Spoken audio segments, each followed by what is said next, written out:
Fasten your chin strap and put your pads on. Get a grip on the bat, here comes a fastball. We ain't going one and done, we're here to last long. This the top of the standards, get ready to blast off. Alright, let's do this.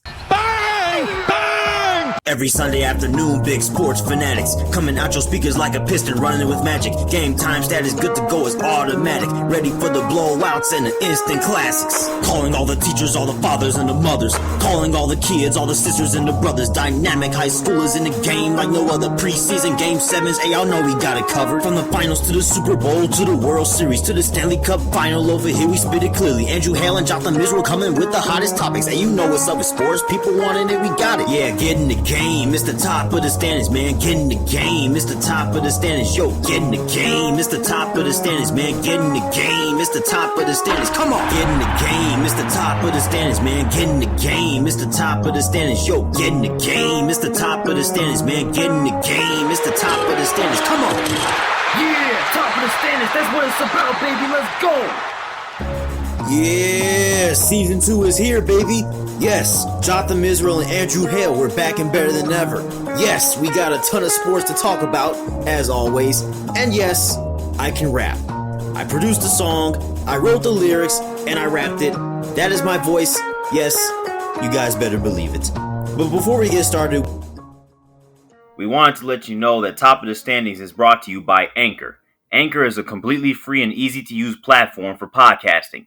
A computer or even a mobile device with a functional internal or external microphone is all you need to start recording your podcast with Anchor.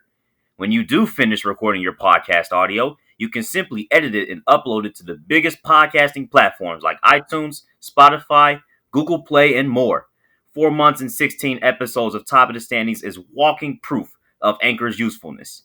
If you don't know how to start a podcast, Anchor is the perfect place to start. For more information, go to anchor.fm on the web or download the Anchor app on your mobile device. Well, Drew, feels good to be back for Season 3 of Top of the Standards, doesn't it? Sure does. We missed quite a bit, if I'm being honest. But, that's all right. We're back. I'm excited to talk about it.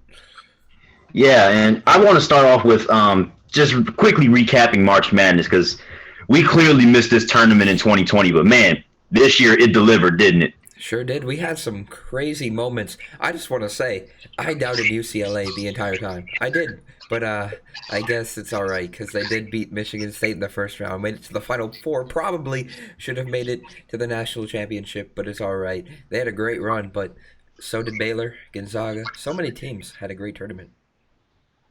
Yeah, oh my gosh, UCLA was one shot away from being from first four to national championship game. Oh my gosh, dude. You think that UCLA would have fared off better against Baylor than Gonzaga did?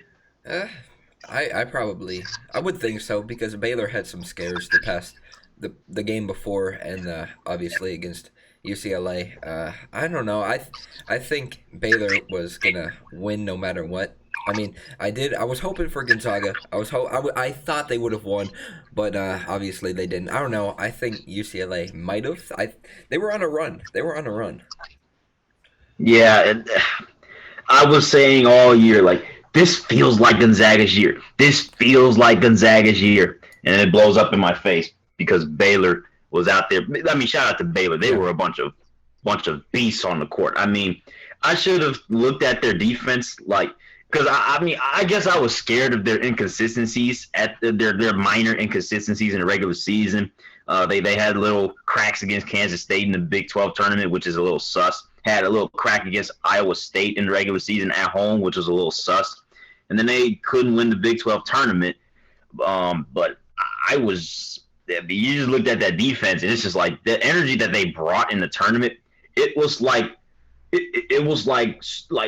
cranked up times 10. It was insane. Like, they were locking up Gonzaga so badly in that game, and everybody throughout the tournament, quite frankly. It was a masterful performance for the Bears, and they're obviously deserving of that national championship. Yeah, I mean, after they absolutely demolished Houston, I think everyone should have realized that they were rightfully there. Oh yeah. They said we're not just the best team in Texas, we're the best team in America right now. And look, speaking of the best, You know how I was saying the Big Ten was probably the best conference all year? Yeah, they are completely stripped of that title. I am sorry, but that conference flopped in March. It was so bad. I mean, I didn't expect, to see an all Big Ten Final Four or anything like that. But dang, Michigan was the only team to make the Sweet 16. My gosh. Dude, I guess you could say UCLA owns Michigan, the state of Michigan. Yeah, it's funny because I really thought that, I didn't think Michigan was going to, make that deep of a run without Isaiah Livers, but, getting bounced like that, I mean, they were choking. That was a certified choke that they did at the end of that game.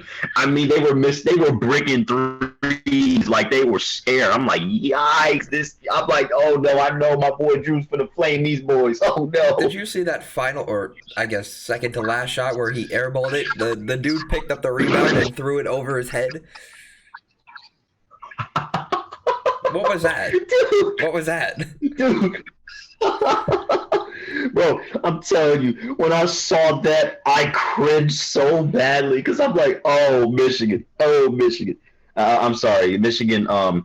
They were the only team to make it to the Elite Eight, not just the Sweet 16. But yeah, dude, I was like, ugh, boy, wow. What about Oral Roberts? Come on. Yeah. They made a great run. Dude, that first win against Ohio State, I wouldn't say I was shocked, but I was like, dang, that's an impressive win. And then they did it again, and then they did it again. That was crazy.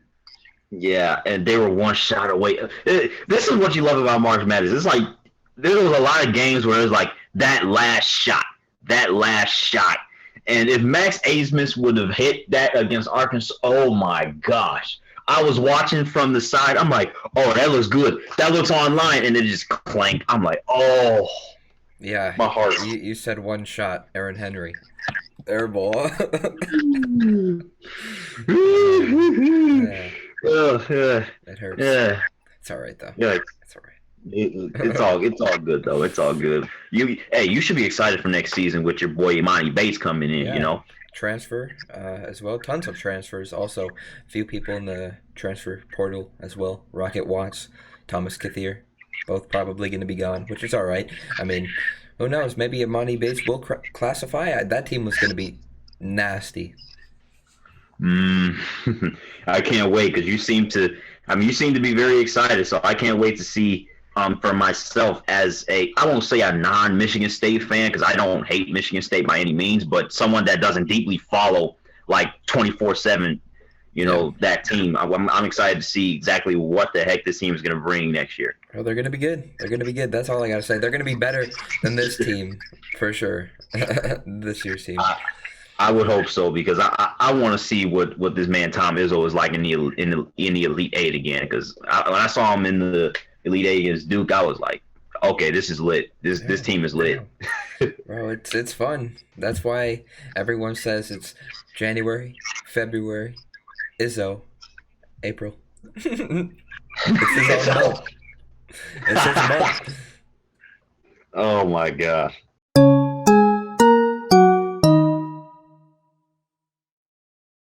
Okay, dude. Let me touch up on the NBA with you, man. You got a seat there for the tank because we're kind of close. All I gotta say is, so you traded away Vucevic, but you have a better record than the Bulls after you traded him away. Okay, that makes no sense. I'm actually very disappointed at how the Bulls have been playing because I'm sitting here thinking that. With Vucevic, they're going to be a bona fide playoff team at the very least. At least with the standards of the Eastern Conference, they're a bona fide playoff team. At least I thought with the addition of Vucevic. And I'm just looking at this team like, and you got Levine going off too. I'm like, what's going on with this team? Why are you losing these games? And dude, all of a sudden, the Washington Wizards are tied for that last playoff spot. And I'm just like, what the heck is going? Dude, weren't the Wizards literally like with, I won't say with the Pistons, but like near the bottom of the league earlier this season? I mean, it's rightfully. I mean, it's okay that they're potentially going to make the playoffs because they do have the NBA's leading scorer in Bradley Beal. I mean, if they didn't make the playoffs, that'd just be embarrassing. Russell Westbrook, he's getting more acclaim to, Washington, D.C. He's doing a little bit better, but I think they are playing better. They're all around, they're playing better, obviously. But the Bulls, as you mentioned, I'm disappointed too. I mean, we talked about this before. It's literally Levine's team. That's all. He's literally the only Bulls player, essentially. Yeah, him and just a bunch of young guys that just aren't there yet. Yeah. It's like, man, when is this team gonna get there? You have so many top 10 picks on your team, and they just flop. Like, bro, come on. I'm watching a game against the Cavaliers, and they blew a big lead or something like that. And I'm just looking at this team. I'm like, why does this team always get a lead and then blow? I mean, you can say this for anybody in the league because it's like in this age of the NBA, especially with the three-pointers, it's like blowing a 20-point lead is something you see every single week, or almost every single night if you even want to go there. But, dude, it's just like, man, this team just can't finish. Yeah, it's unfortunate, too. I mean, they have 2 All-Stars on their team, but they can't do anything. They better at least make that play-in tournament, or there's going to be some angry Bulls fans. It's really, that last spot is really between the Bulls, the Raptors, and the Wizards because they're all, a half a game apart within each other. So, and I don't expect the Pacers to drop out. But go ahead. The Raptors are not good. I mean, they're just not good. The Pistons beat them by double digits 3 or 4 times this year. Every single game. The Raptors are just not good. I don't know what's happened. It seems like Pascal Siakam has kind of regressed since that NBA Finals appearance, and then, I don't know, they just haven't been great. I mean, Nick Nurse, I don't know. He's kind of acting a little bit sus, in my opinion. Yeah, you look back at that Finals, and you just think, that's like one of those, how the heck did this team win the championship teams, Yeah, exactly. I mean, they haven't been the same since, quite frankly. I don't know what's more confusing. The fact that the Raptors are doing this bad after their championship run, or the fact that Kawhi Leonard left and flopped on his face last year, and the Clippers are only 3rd in the West after, us expecting them to be bona fide, title contenders, which they still are in contention of the title, of course, but, and they have had their injuries and their holdbacks and all these rests and all that stuff. But I did not expect the Suns and the Jazz to be doing better than the Clippers. That's a little bit disappointing to me. I don't know. I don't know about this league, man.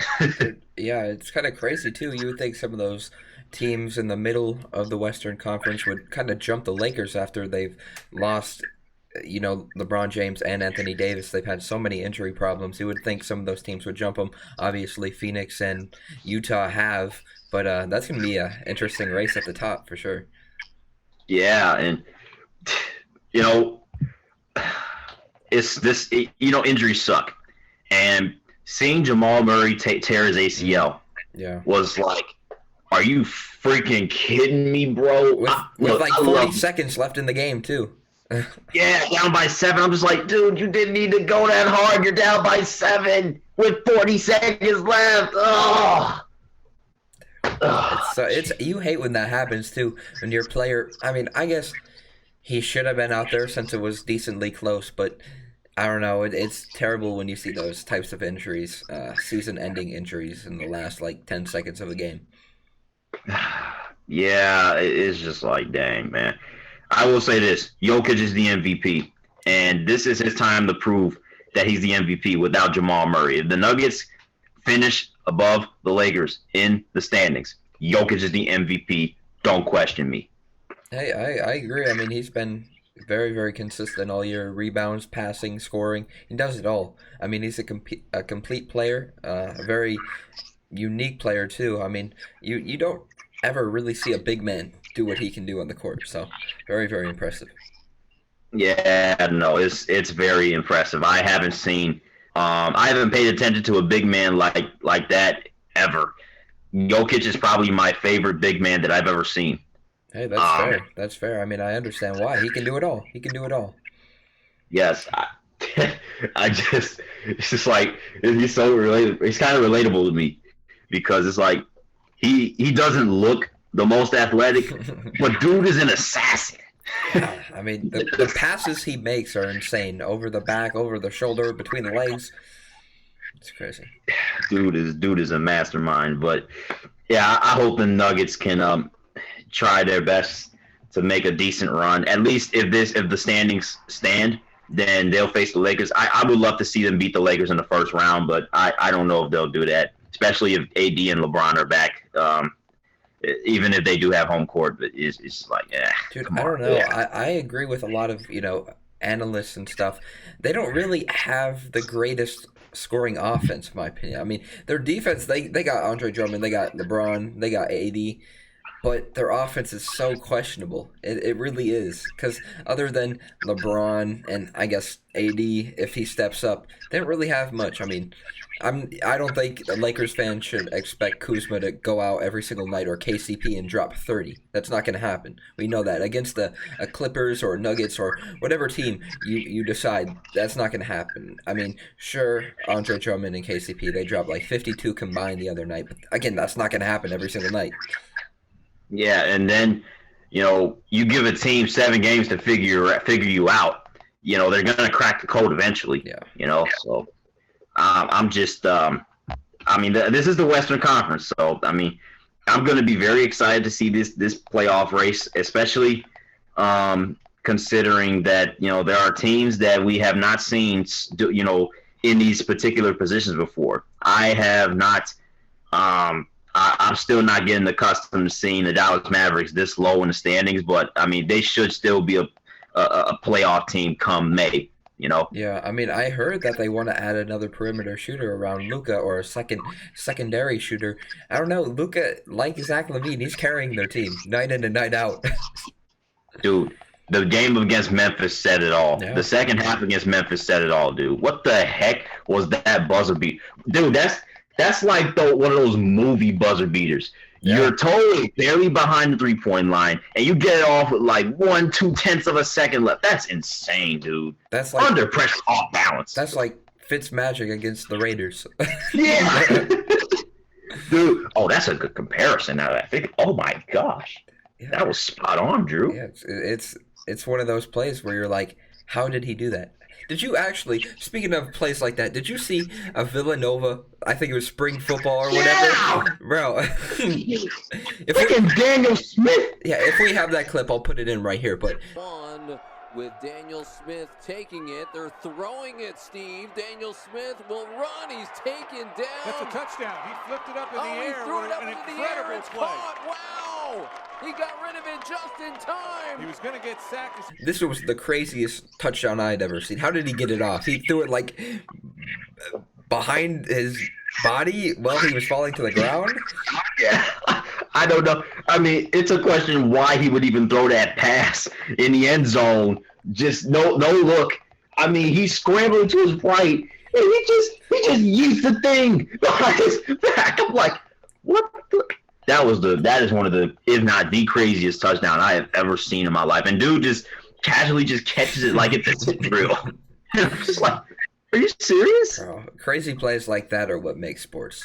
It's awesome. Yes, dude. That was insane. That's FCS. I believe that's FCS, not Division II, because it's Villanova. Yeah. FCS football, dude. And they're dropping their playoff schedule, so I'm gonna keep tabs on that. If they broadcast a game, I might check them out. But okay. Yeah, dude, plays like that's just like that's those plays that you're sitting down and you're bored and you see a notification that this play happened and it just makes your day. That was insane, dude. Yeah, it was awesome. Same with the Luka shot too. That was insane. One toe or literally 1 foot. He hit that off 1 foot behind the line for a game winner too. Clutch. Nothing but net. Clutch. It was like a 3-point floater. Like the game. It was Florida, Wisconsin. Remember that? The 3-point floater, the buzzer beater? Yeah. I remember the TOs and buzzer beater. Yeah. Oh my gosh, dude. It's like 3-point floaters are just so rare to see, you know? And it's always when there's like 2 seconds left too. Yeah. I mean, the most recognizable one is the D-Way one from like the 2010s or something when he stole the ball against the Bulls and hit that shot and table, point on the table and stuff. Oh my god, dude! Yeah, 3-point floaters are insane. I love those type of plays. It's awesome, dude. It really is. It's so much fun. All right, Drew. For the first time in maybe the first time since October when we were young in this podcast, we get to talk about baseball. Yes, sir.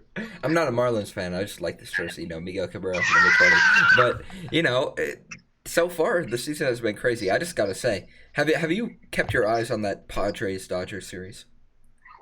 Oh, dude, I hate the Dodgers for this very reason. It's so tedious to watch this team just win games like that. I mean, they're a great team, and, they can eke out wins in any way, shape, or form possible. The extra innings explosion, and then Mookie freaking Betts is a beast. I don't know how and why the Red Sox thought it was a good idea to trade him. I mean, yeah, they're leading the AL East right now, but I don't know what made them think it was a good idea to get rid of Mookie or make him unhappy enough to want to leave Boston for LA. Oh my gosh, LA is stacked. Dude, yeah, I mean, I think it just goes to show how good they are. That this series against the Padres, I mean, like you said, they're getting wins out of their bag, out of nowhere, essentially.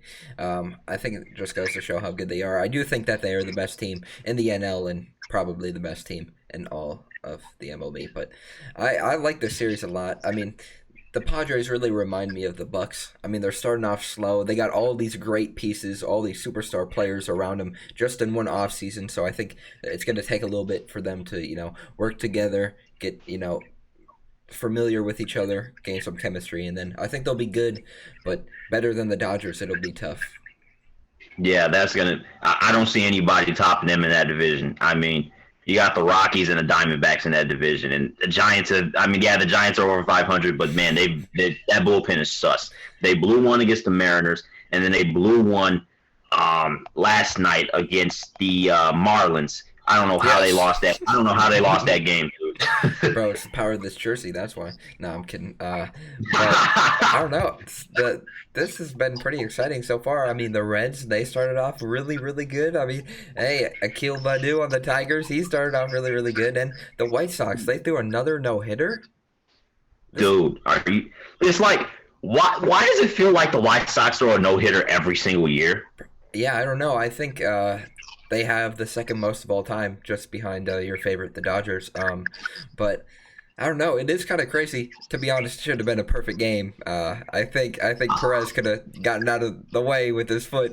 I don't know if you've ever seen it, but Max Scherzer, he had a no-hitter that was very, very close, where he hit a batter maybe with 1 or 2 outs in the ninth, where the batter kind of stuck out his elbow.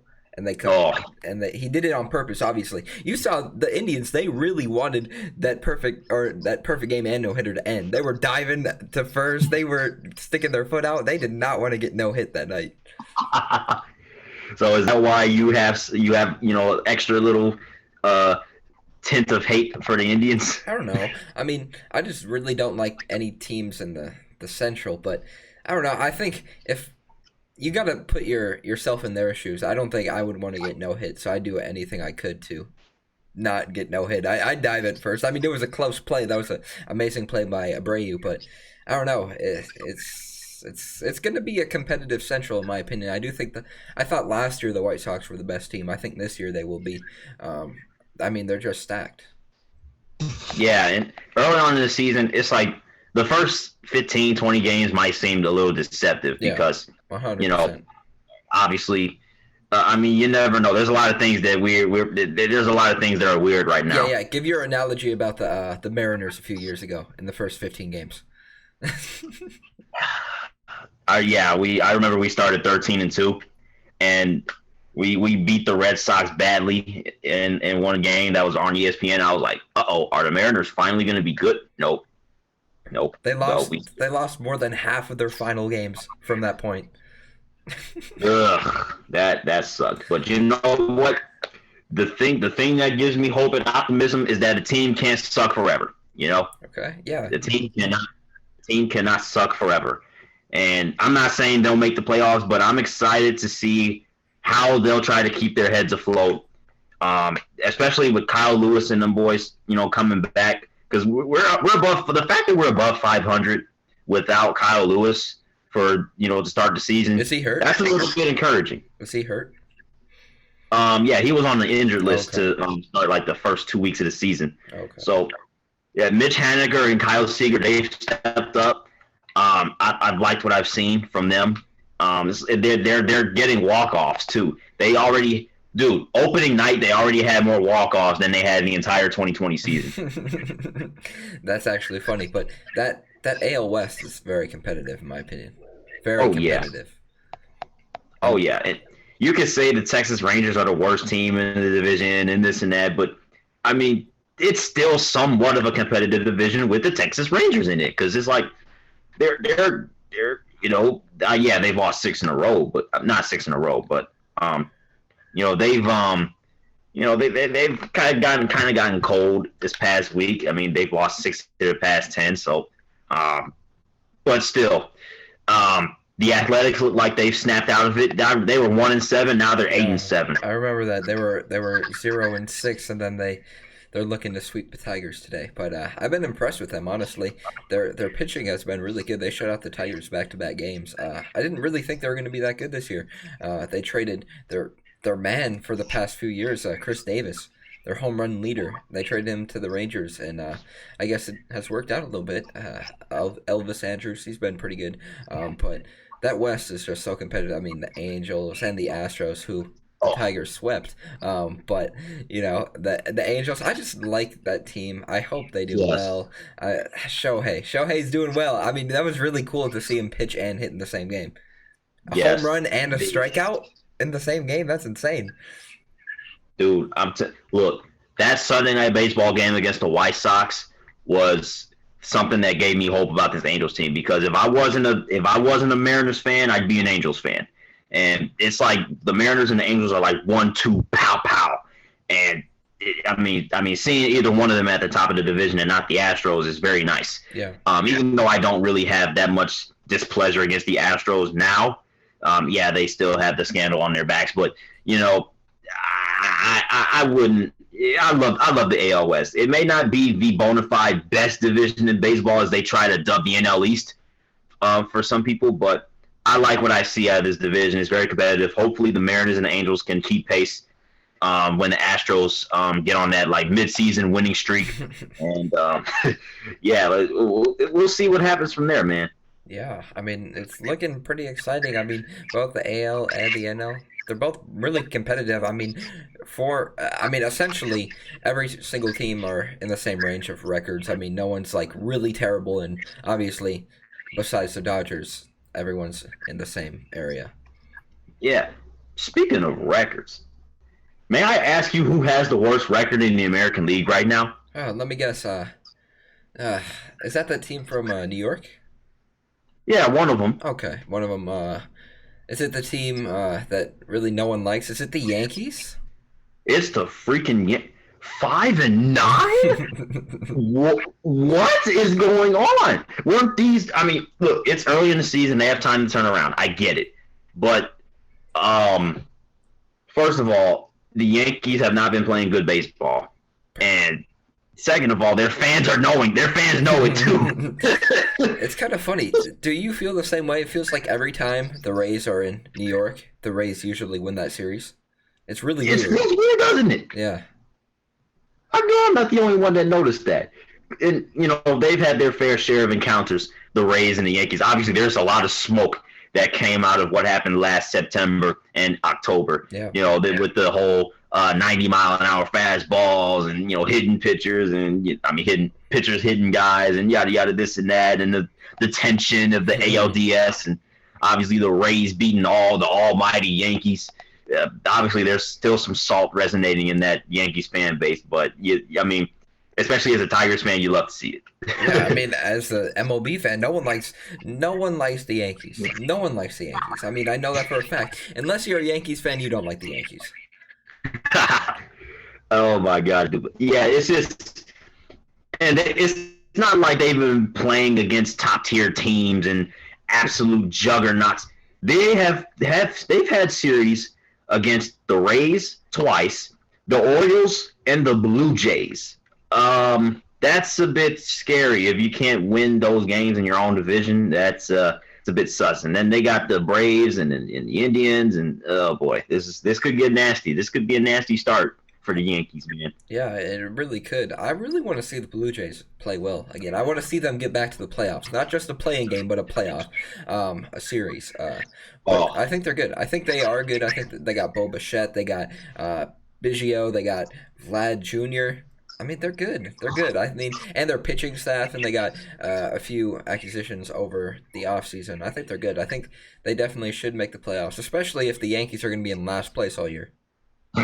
Yeah, I like to call the Blue Jays silently stacked. Yeah. I would agree.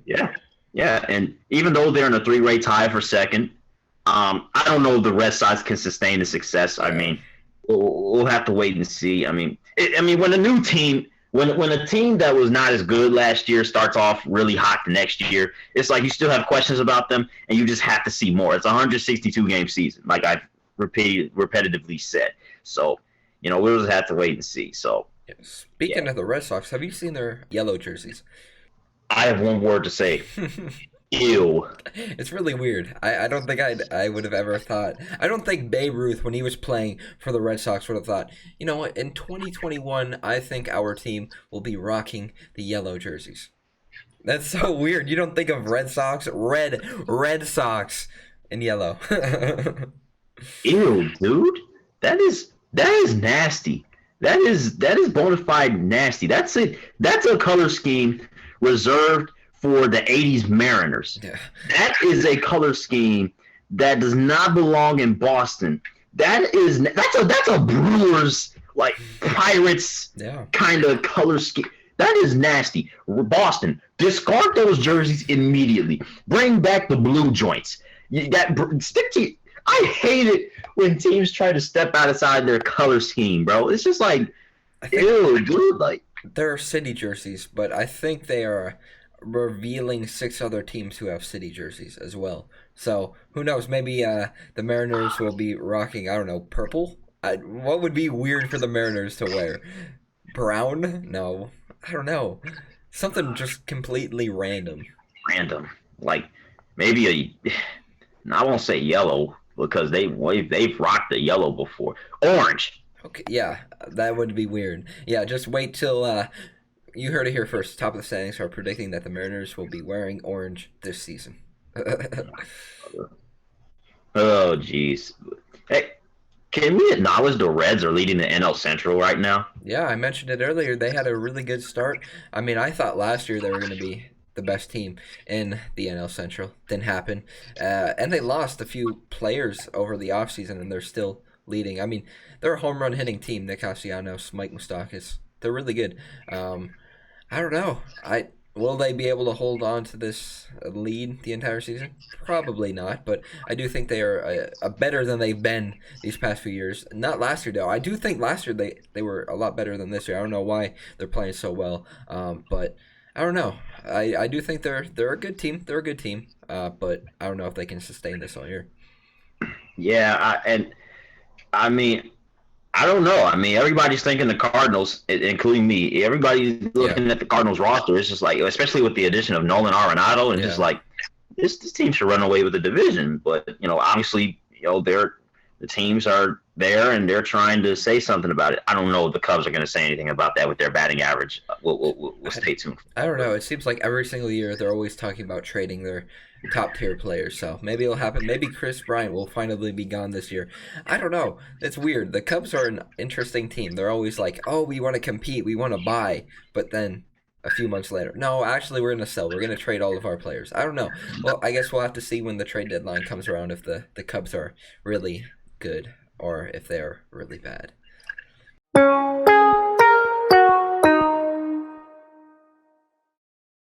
Since you're speaking so much about trade deadlines, the NHL trade deadline just passed, last week, and we saw a lot of flip-flopping. Can you tell me a little bit about that? Oh, yeah. I think we're going to start with the most surprising, and I wouldn't say lopsided because we don't know yet, but the Red Wings and the Capitals made a pretty interesting deal, sending from Detroit to Washington Anthony Mantha for a first round, a second round, and 2 players, Jakub Verna and Panic. 2 of, pretty productive players from the Caps, especially Verna, who was...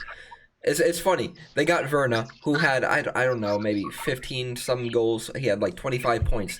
Coming over to Detroit, he is now their leading scorer and point leader. Isn't that insane? That's how bad the Red Wings were offensively.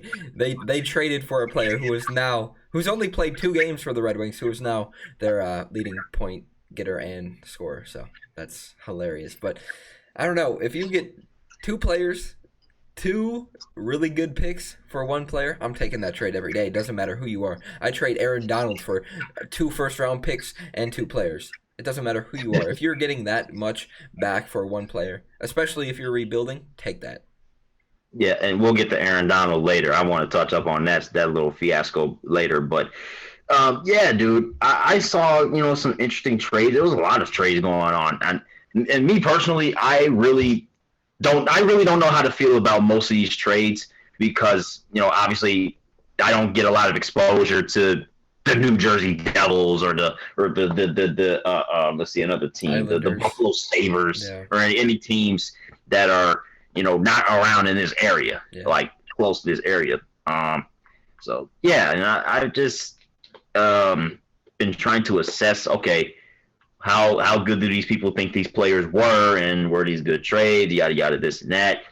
Now, I'm sad to see that the Sabres traded Taylor Hall to the Bruins of all teams. Yeah, it's interesting too because every single team that Hall has been on, they haven't been real good. You look at the Coyotes and you look at some of the other teams he's played for. It's almost like he's like the Kyrie Irving. Every team he touches, they're not good, except for this year, obviously. But I don't know. It's really interesting, and now they're saying that he might want to sign an extension with the Bruins too. Ew. So who knows? Well, he's been somewhat productive to start his little Bruins stint. Hopefully that doesn't last long, but we'll just have to wait and see. I mean, the Bruins, I thought they were a bona fide playoff team, but I think the New York Rangers might have some words for them. Yeah, I mean, it's kind of crazy. That entire New York area is really, I wouldn't say they're all competitive, but they've all made some moves and an attempt to, get better. I mean, the Devils, the Islanders, the Rangers, the Sabres, they've all made a few moves. It's interesting. It really is. Yeah, and right now I'm watching a key game. It's Capitals Bruins. Obviously, they're 8 points apart in the standings, and Washington has 3 games on.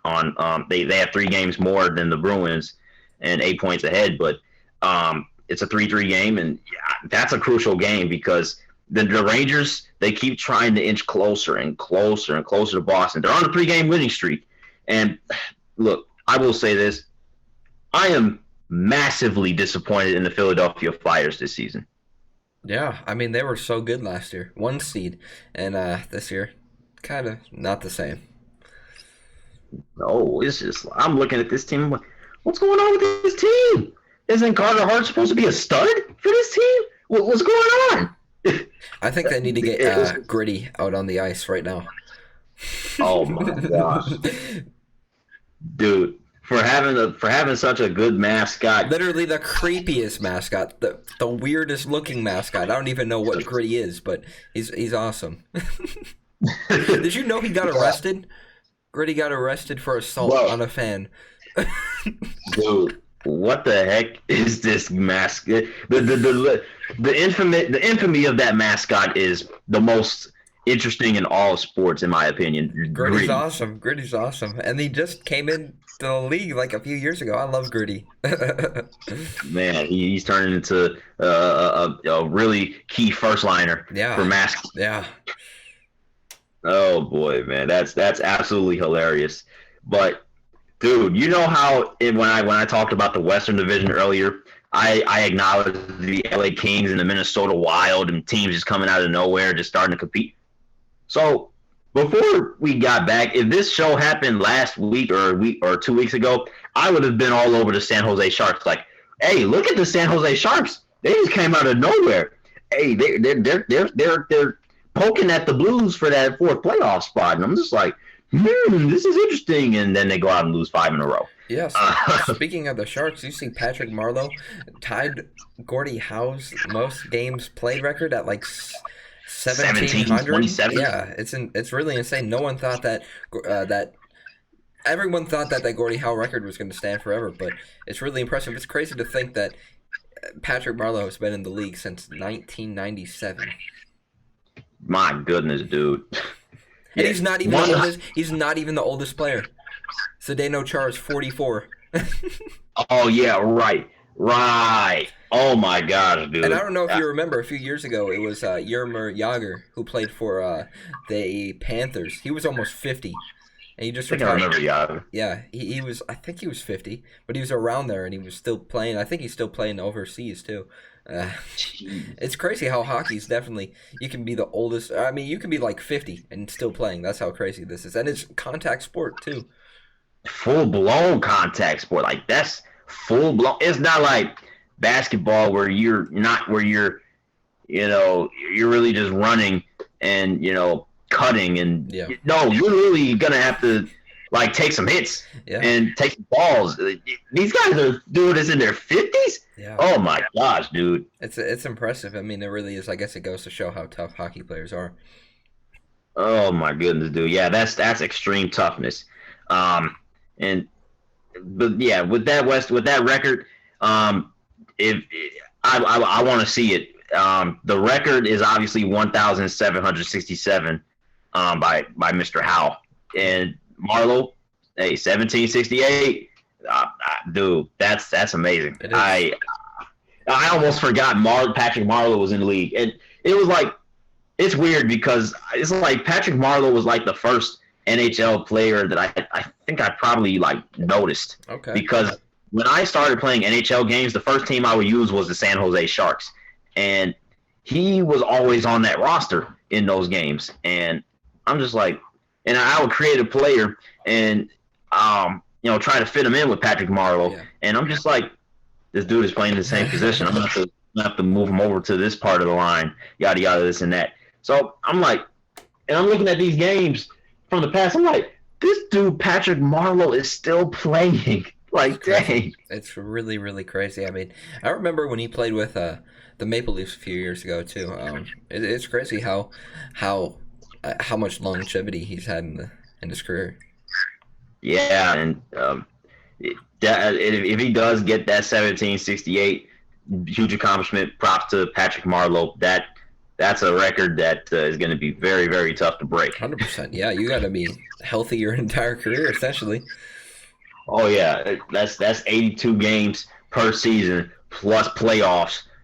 Assuming that you got to make the playoffs, sometime in your career. Yeah, it's gonna be bad.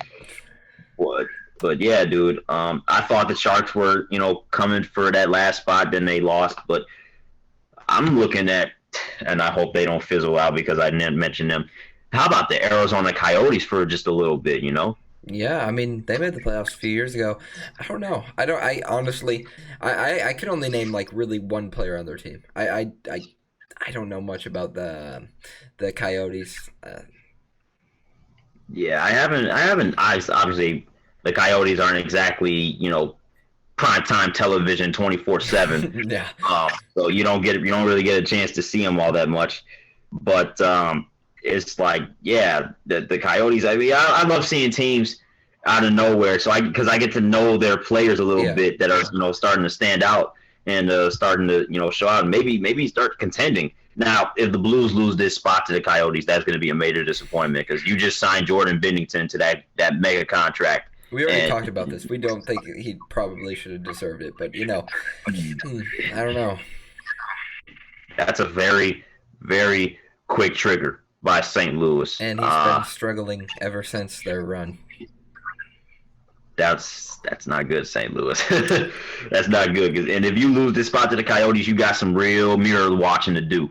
Yeah.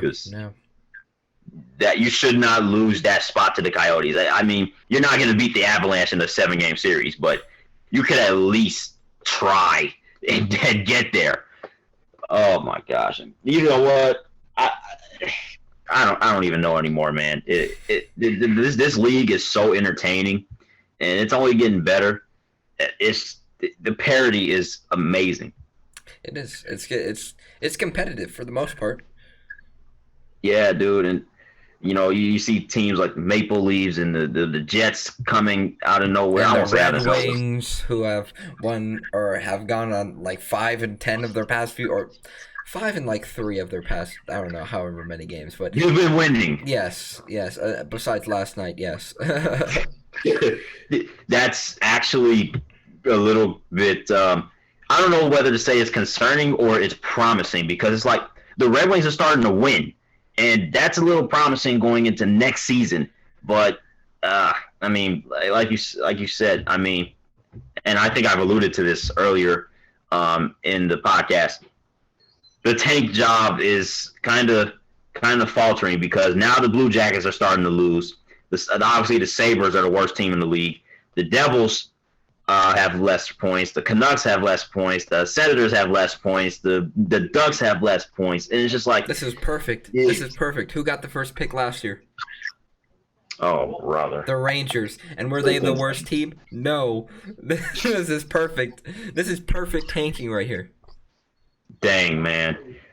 I mean, I don't know. Maybe dudes really think about the integrity of the game and yada yada, this and that. But man, now it's like, now you want to try hard and win. I mean, not try hard. Obviously, everybody tries hard, quote unquote, every single game, yada yada, this and that. But dang, man, I don't know what to say about this. I don't know what to say about that. But I will say this: I'm happy that the Hurricanes are doing good.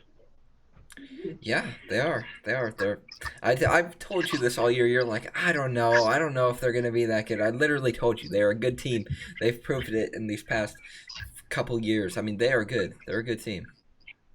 Yeah, we're literally staring at the President's Trophy. I mean, it's basically, the only thing standing between us and that President's Trophy is Colorado. So, I mean, we'll have to stay tuned for that. I mean, obviously, that's not the most crucial thing in the world, but I didn't expect them to be this good, even as a Canes fan. I didn't know what I was going to expect this year, because it was a little bit of a roster turnover, and we're starting to see some new guys step up, and I didn't know who was going to step up this year outside of Aho and Svechnikov. But yeah, I'm happy, and I'm also happy for the Panthers. Hey, I can deal with another team in Florida being good, Yeah, at least one of them, right? Oh my goodness, yeah. Look, I want a Panthers Lightning series.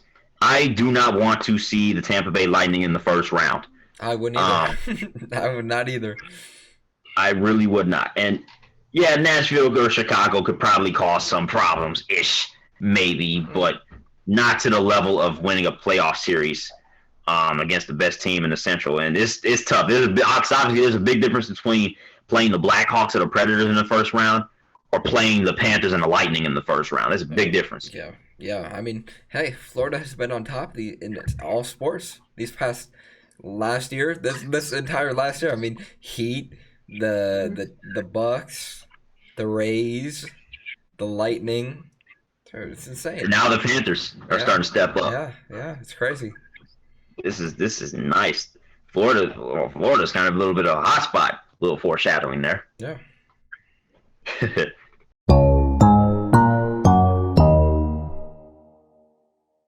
All right, Drew. Let's get into MVPs and LVPs. Who is your MVP? My MVP. Since we were gone for about a month, I'm going to go back to March Madness. I'm going to say UCLA. I talked about him earlier. Like Clark Kellogg said, UCLA did not lose that game against Gonzaga, the time just ran out. And that's, I 100% agree. If it wasn't for Jalen Suggs, who hit that miracle half-court shot, I think they easily could have been in the national championship game. They did not lose that game. They had a great run. They were beating teams that they were not supposed to beat. They weren't even supposed to beat Michigan State. They beat them. They beat Michigan. They were seconds away, inches away from beating Gonzaga. And there were questions if they were even supposed to be a tournament team. Exactly. They were struggling towards the end of the season. They made that crazy run. It was very, very impressive, and that is why they were my MVP. That basically symbolizes the whole Pac-12. Like people were talking all season about how the Pac-12 is the worst Power 5 conference in college basketball. Oh, Big 12 this, Big 10 that. That Pac-12 pulled up with the Uno reverse card in March and just absolutely turned it up. Yeah, Oregon State making a run. Colorado made a little run. We obviously UCLA, USC made it. UCLA and USC both made it to the Elite Eight. Do you know how crazy it would have been if they played each other? Oh my god. Oh man, that would have been stupid lit. Because Chuck Garfien, obviously, I talked to him. He's the one of the White Sox hosts, show hosts. He went to USC, and I remember talking to him about the USC UCLA rivalry because obviously it's the UCLA USC rivalry. Yeah. And I'm only imagining what's going through his mind just watching USC and UCLA make those runs, and I'm just like, this LA is absolutely bonkers right now. Yeah, very, very impressive runs by both. It was fun to watch. It really was.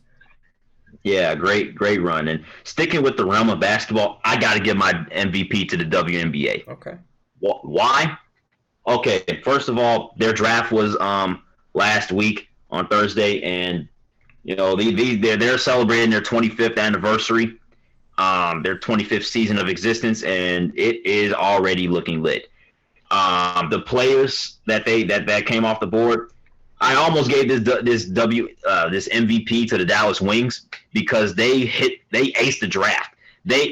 Imagine having the number 1 overall pick, the number 2 overall pick, and the number 7 overall pick. That is draft capital right there. Obviously, they traded the 7 away because it's three of the first 7 picks. You're gonna have to do some. You got to do some moves with that, with all that capital. You feel me? Yeah, did they just trade away their entire team over these past few years? Not exactly, but they've been rebuilding. I can tell. Yeah. I mean, the number 1 and the number 2 overall pick. That's insane. But the league as a whole, look, bro. They dropped some new unis. I don't know if you've seen them yet, but dude, you got to see them. Those uniforms that they dropped, absolute fire. They're almost starting to catch up. They're starting to catch up with the NBA. And in my opinion, in some ways they have surpassed the NBA in the uniform game, bro. I know the Indiana Fever did not just make a Stranger Things inspired jersey, bro. I'm sleep. I have not seen that, but that's very, very interesting. Oh, dude, when we're off the air, share your screen, pull it up. We have to run through it together. But, man, I promise you, those jerseys are fire. If you just looked at them as just regular old jerseys, you're just going to be like, okay, those are dope. Those are dope. So my MVP goes to the WNBA, especially with all the recognition they're getting from the NBA. I remember Kevin Durant FaceTimed the number 1 overall pick, Charlie Collier, and they were talking about numbers, hey, what number you gonna wear? And obviously they have a connection because they both went to Texas, and they're KD like, what number you gonna get? And they just having a casual conversation. I'm like, this is dope. This is dope, bro. Yeah, that is pretty cool. I also heard that they may be looking to get an expansion team. Maybe they'll come back to Detroit. I don't know, but on to LVPs. Let's have you go first. I want to hear who your LVP is. Oh wow, this is a first. Yeah.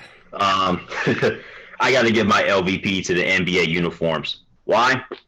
Because the game has been soft these past few years. Dude, first of all, I really do not like wearing colored jerseys at home on a consistent basis. They should be only used for special occasions. I'm not saying that I hate the jerseys as a whole. I think they would make good road alternates.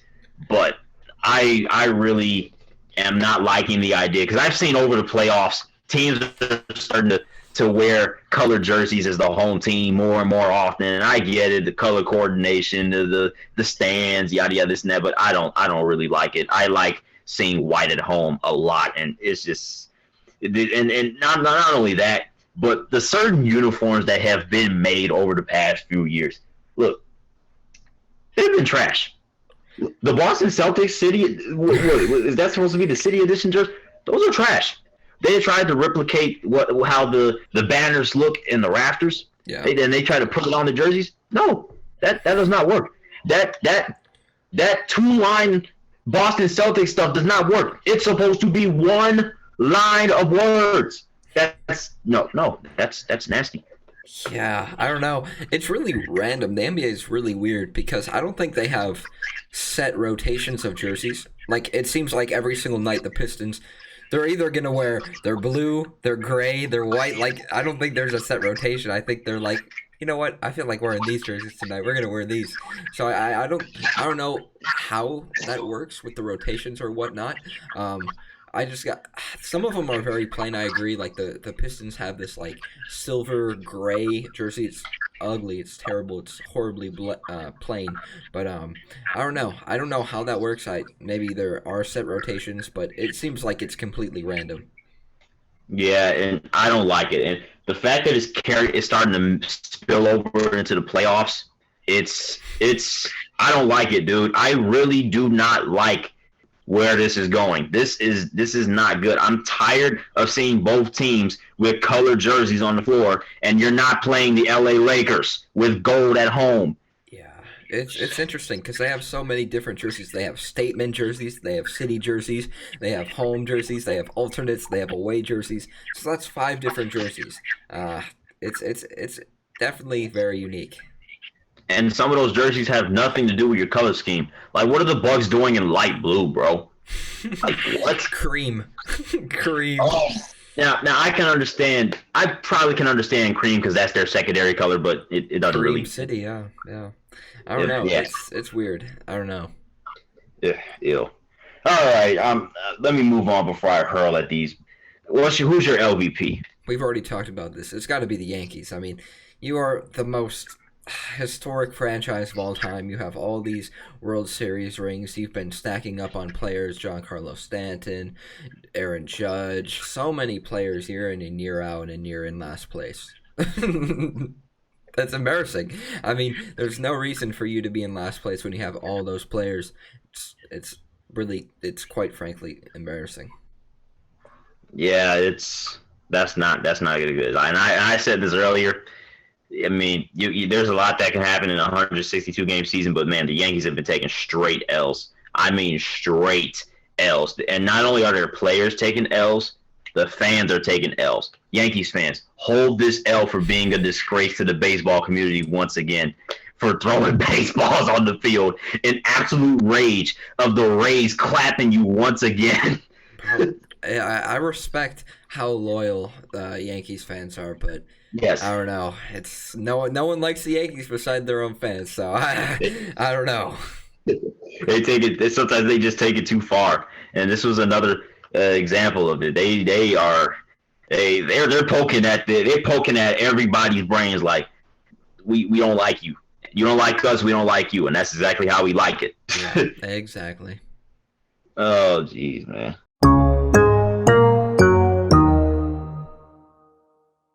All right, let's get into some trivia. Ooh. Now, way back when last season, the last question I asked was, when was the last time that all of the number 1 seeds in the Power 5 conferences of college basketball lost in their conference tournaments? Knowing me, I'm assuming, I guess, 2008. Yeah, and you know what? You were 1 year shy. Oh, dude, I was so close. The 8 almost worked again. Yeah, it was 2009, the last time where the regular season champions of the Power 5 conferences did not win their conference tournaments. Let's see. North Carolina won the ACC in the regular season. Duke won the tournament. Kansas won the Big 12 in the regular season. Missouri won the tournament. Michigan State won the tournament. Michigan State won the regular season. Purdue won the tournament. and then Washington won the Pac-10 at the time. At the time, it was the Pac-10. And then this is so random. Looking at this list is so random. USC won the tournament, and then LSU won the regular season for the SEC. But then Mississippi State won the tournament. Like that was like looking at that, it was so random. That is very, very odd. I'm sure if we look back, a few of those players were like big name players in the NBA right now. I don't know, but that is pretty unique. My guess of 2008 almost worked again. The 8, I don't know. It's a lucky 8 for me. Yeah, dude, it almost worked out. And it's funny because not only did those regular season champions not win the conference tournament, none of those regular season champions even made it to the championship game. That's crazy. Who won it that year? The whole NCAA tournament. Yeah, I think North Carolina, because it was 2009. I think that was one of Roy Williams' championships. Then I thought that was 8 because they played against Michigan State either in 8 or 9 at Ford Field. Either way, yeah, that's really interesting. Yeah, but hey, man, I wanted to talk about some miscellaneous things before we go. Just things that are off the top of my head. So I saw that a Japanese man won the Masters for the very first time. That's a pretty great achievement. Yeah, that is very interesting. Yeah, hey, it seems like in every single sport we got some diversity going on. I mean, tennis, golf, everything, everywhere you look. I mean, even in the NBA, Rui Hachimura was one of the first Japanese players to ever get drafted in the first round, which is cool. So a lot of diversity, a lot of different cultures getting integrated into American professional sports. Really cool. Yeah, it was really cool. But you know what's not really cool? People, fretting about this whole low management thing in the NBA. I don't know how to feel about load management. It's like I guess it's good to get rest in the for the playoffs if you're already in a clinching spot. But here's the situation. So the Spurs just got fined $25K. So did the Raptors. Yeah, for sitting DeRozan, Patty Mills, and Jakob Poeltl against the Phoenix Suns, even though they won by 36 points. With low management, they still got fined $25K. I find that absolutely hilarious for whatever reason.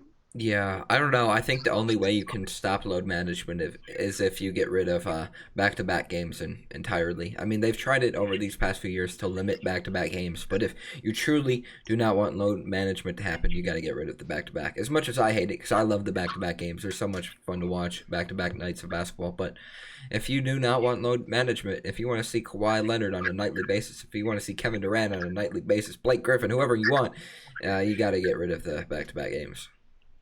Yeah, because that's not going to cut it. If you dare to make the season longer after this pandemic is over, it's just like that's a risk in itself. Yeah. Or you could think about shrinking the schedule, or there's ways to work around it. I'm pretty sure they'll find a solution, and that's kind of why I was going to give my LVP to the NBA as a whole, even though I specified their uniforms. But the regular season has, for the most part, been very dry. It's just been even though there's been some close games here and there, it's just like there's not much action because it's like all these guys are injured, all these guys are out. You're not going to see that star-studded matchup that you wanted to see on a specific night, and yada yada, this and that. And it's just like, it sucks, dude. It just sucks. Yeah, it is. It's unfortunate. I mean, especially when you have the Nets, who literally have no one, and they're going up against one of the best teams in the East in a matchup that everyone's looking forward to. Very, very unfortunate and embarrassing.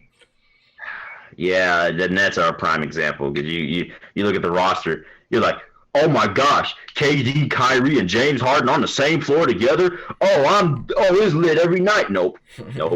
One guy gets injured, one guy gets sent home for personal reasons, another guy gets hurt, another guy has to sit out for rest, this and that. It's annoying. It's very annoying, but It is what it is. Oh, and then MLS is back. Yeah. Nice. Yes, it is. Very, very. I'm glad it's back. I'm excited to see Orlando City, what they can do this year. But I guess to end off, I'll tell my trivia question, and then you can wrap it up. Yeah. Mine is pretty. Mine is similar to yours. Before this year, when was the last time that Baylor made the Final Four? It's been quite some time. That's your hint. And Jotham, same time next week, man. Yeah, dude, we can do this all day if we want to, but we're gonna close it out. It's a new season, man. It's a new season in the midst of a bunch of pro seasons. So, yeah, dude, you gotta love it though. If you guys enjoyed this podcast, give us that 1, 2, 3, 4, 5-star rating on Apple Podcasts, Google Podcasts, or whatever platform you're using to listen to or watch Top of the Standings. Give us a like, comment, subscribe if you're watching us on YouTube, and give us a follow on Instagram, Twitter, and Facebook, the Big Three. And don't forget to check out our new launching website, Top of the Standings. Yeah. We got ourselves a new website, so check that out. And this has been Top of the Standings. We're back in the new season. We'll see you guys next week. Peace.